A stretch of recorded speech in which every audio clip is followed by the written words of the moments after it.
ಬರೋಬ್ಬರಿ 82 ದಿನಗಳ ಕಾಲ ನಡೆದ 2024ರ ಲೋಕಸಭಾ ಚುನಾವಣಾ ಫಲಿತಾಂಶದ ಕುತೂಹಲಕ್ಕೆ ಮಂಗಳವಾರ ತೆರೆಬಿದ್ದಿದೆ. ಎನ್ಡಿಎ ಕೂಟ ನಿರೀಕ್ಷೆಯಂತೆಯೇ ಬಹುಮತ ಪಡೆದು ಅಧಿಕಾರಕ್ಕೇರುವ ಅವಕಾಶ ಪಡೆದಿದೆ. ಆದರೆ ಅದು ಆರಂಭದಲ್ಲಿ ಹೇಳಿಕೊಂಡಂತೆ 400 ಸ್ಥಾನಗಳಿರಲಿ 300 ಸ್ಥಾನಗಳನ್ನು ದಾಟಲಿಲ್ಲ. ಎಲ್ಲಾ ಸಮೀಕ್ಷೆಗಳನ್ನು ತಲೆಕೆಳಗು ಮಾಡಿ ಇಂಡಿಯಾ ಮೈತ್ರಿಕೂಟ ಭರ್ಜರಿ ಸಾಧನೆಯನ್ನ ಮಾಡಿದೆ. ಆದರೆ ಅದು ಹೇಳಿಕೊಂಡಂತೆ 295 ಸ್ಥಾನ ಪಡೆಯಲು ವಿಫಲವಾಗಿದೆ. ಪ್ರಧಾನಿ ಮೋದಿ ಮೂರನೇ ಬಾರಿಗೆ ಪ್ರಧಾನಿಯಾಗುವ ಸಿದ್ಧತೆಯಲ್ಲಿದ್ದರೂ ಹಿಂದಿನ 2 ಅವಧಿಗಳಂತೆ ಈ ಬಾರಿ ಬಿಜೆಪಿಗೆ ಸ್ವತಂತ್ರ ಬಹುಮತ ಲಭಿಸಲಿಲ್ಲ. ಹೀಗಾಗಿ ಮಿತ್ರ ಪಕ್ಷಗಳನ್ನು ಅವಲಂಬಿಸಬೇಕಾಗಿದೆ. ಕಡೆಯ ಹಂತದಲ್ಲಿ ಲೆಕ್ಕಾಚಾರಗಳು ಹೇಗೆ ಬೇಕಾದರೂ ಬದಲಾಗಬಹುದು ಎಂದು ವಿಶ್ಲೇಷಿಸಲಾಗಿದೆ.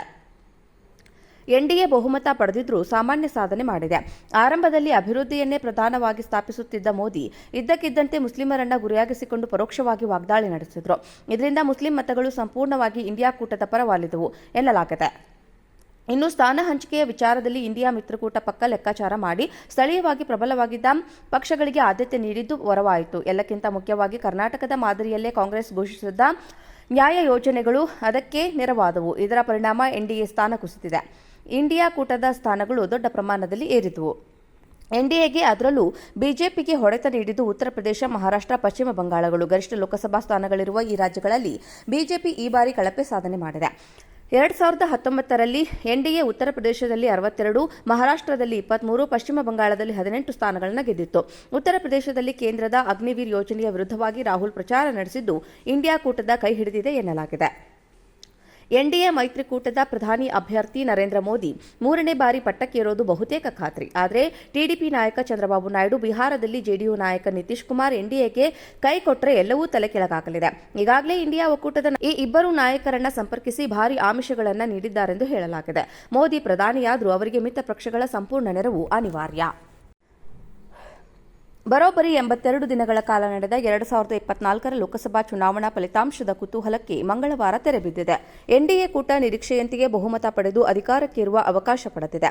ಆದರೆ ಅದು ಆರಂಭದಲ್ಲಿ ಹೇಳಿಕೊಂಡಂತೆ 400 ಸ್ಥಾನಗಳಿರಲಿ 300 ಸ್ಥಾನಗಳನ್ನು ದಾಟಲಿಲ್ಲ. ಎಲ್ಲಾ ಸಮೀಕ್ಷೆಗಳನ್ನು ತಲೆಕೆಳಗು ಮಾಡಿ ಇಂಡಿಯಾ ಮೈತ್ರಿಕೂಟ ಭರ್ಜರಿ ಸಾಧನೆಯನ್ನ ಮಾಡಿದೆ. ಆದರೆ ಅದು ಹೇಳಿಕೊಂಡಂತೆ 295 ಸ್ಥಾನ ಪಡೆಯಲು ವಿಫಲವಾಗಿದೆ. ಪ್ರಧಾನಿ ಮೋದಿ ಮೂರನೇ ಬಾರಿಗೆ ಪ್ರಧಾನಿಯಾಗುವ ಸಿದ್ಧತೆಯಲ್ಲಿದ್ದರೂ ಹಿಂದಿನ 2 ಅವಧಿಗಳಂತೆ ಈ ಬಾರಿ ಬಿಜೆಪಿಗೆ ಸ್ವತಂತ್ರ ಬಹುಮತ ಲಭಿಸಲಿಲ್ಲ. ಹೀಗಾಗಿ ಮಿತ್ರ ಪಕ್ಷಗಳನ್ನು ಅವಲಂಬಿಸಬೇಕಾಗಿದೆ. ಕಡೆಯ ಹಂತದಲ್ಲಿ ಲೆಕ್ಕಾಚಾರಗಳು ಹೇಗೆ ಬೇಕಾದರೂ ಬದಲಾಗಬಹುದು ಎಂದು ವಿಶ್ಲೇಷಿಸಲಾಗಿದೆ. ಎನ್ಡಿಎ ಬಹುಮತ ಪಡೆದಿದ್ದರೂ ಸಾಮಾನ್ಯ ಸಾಧನೆ ಮಾಡಿದೆ.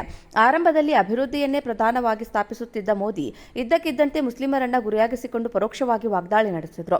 ಇದರಿಂದ ಮುಸ್ಲಿಂ ಮತಗಳು ಸಂಪೂರ್ಣವಾಗಿ ಇಂಡಿಯಾ ಕೂಟದ ಪರ ವಾಲಿದವು ಎನ್ನಲಾಗಿದೆ. ಇನ್ನು ಸ್ಥಾನ ಹಂಚಿಕೆಯ ವಿಚಾರದಲ್ಲಿ ಇಂಡಿಯಾ ಮಿತ್ರಕೂಟ ಪಕ್ಕ ಲೆಕ್ಕಾಚಾರ ಮಾಡಿ ಸ್ಥಳೀಯವಾಗಿ ಪ್ರಬಲವಾಗಿದ್ದ ಪಕ್ಷಗಳಿಗೆ ಆದ್ಯತೆ ನೀಡಿದ್ದು ವರವಾಯಿತು. ಎಲ್ಲಕ್ಕಿಂತ ಮುಖ್ಯವಾಗಿ ಕರ್ನಾಟಕದ ಮಾದರಿಯಲ್ಲೇ ಕಾಂಗ್ರೆಸ್ ಘೋಷಿಸಿದ್ದ ನ್ಯಾಯ ಯೋಜನೆಗಳು ಅದಕ್ಕೆ ನೆರವಾದವು. ಇದರ ಪರಿಣಾಮ ಎನ್ಡಿಎ ಸ್ಥಾನ ಕುಸಿದಿದೆ. ಇಂಡಿಯಾ ಕೂಟದ ಸ್ಥಾನಗಳು ದೊಡ್ಡ ಪ್ರಮಾಣದಲ್ಲಿ ಏರಿದವು.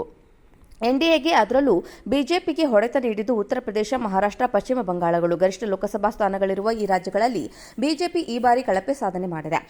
2019ರಲ್ಲಿ ಎನ್ಡಿಎ ಉತ್ತರ ಪ್ರದೇಶದಲ್ಲಿ 62, ಮಹಾರಾಷ್ಟ್ರದಲ್ಲಿ 23, ಪಶ್ಚಿಮ ಬಂಗಾಳದಲ್ಲಿ 18 ಸ್ಥಾನಗಳನ್ನು ಗೆದ್ದಿತ್ತು. ಉತ್ತರ ಪ್ರದೇಶದಲ್ಲಿ ಕೇಂದ್ರದ ಅಗ್ನಿವೀರ್ ಯೋಜನೆಯ ವಿರುದ್ಧವಾಗಿ ರಾಹುಲ್ ಪ್ರಚಾರ ನಡೆಸಿದ್ದು ಇಂಡಿಯಾ ಕೂಟದ ಕೈ ಹಿಡಿದಿದೆ ಎನ್ನಲಾಗಿದೆ.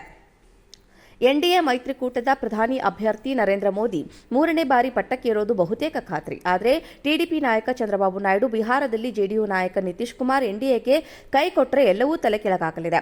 ಈಗಾಗಲೇ ಇಂಡಿಯಾ ಒಕ್ಕೂಟದ ಈ ಇಬ್ಬರು ನಾಯಕರನ್ನ ಸಂಪರ್ಕಿಸಿ ಭಾರಿ ಆಮಿಷಗಳನ್ನು ನೀಡಿದ್ದಾರೆಂದು ಹೇಳಲಾಗಿದೆ. ಮೋದಿ ಪ್ರಧಾನಿಯಾದರೂ ಅವರಿಗೆ ಮಿತ್ರ ಪಕ್ಷಗಳ ಸಂಪೂರ್ಣ ನೆರವು ಅನಿವಾರ್ಯ.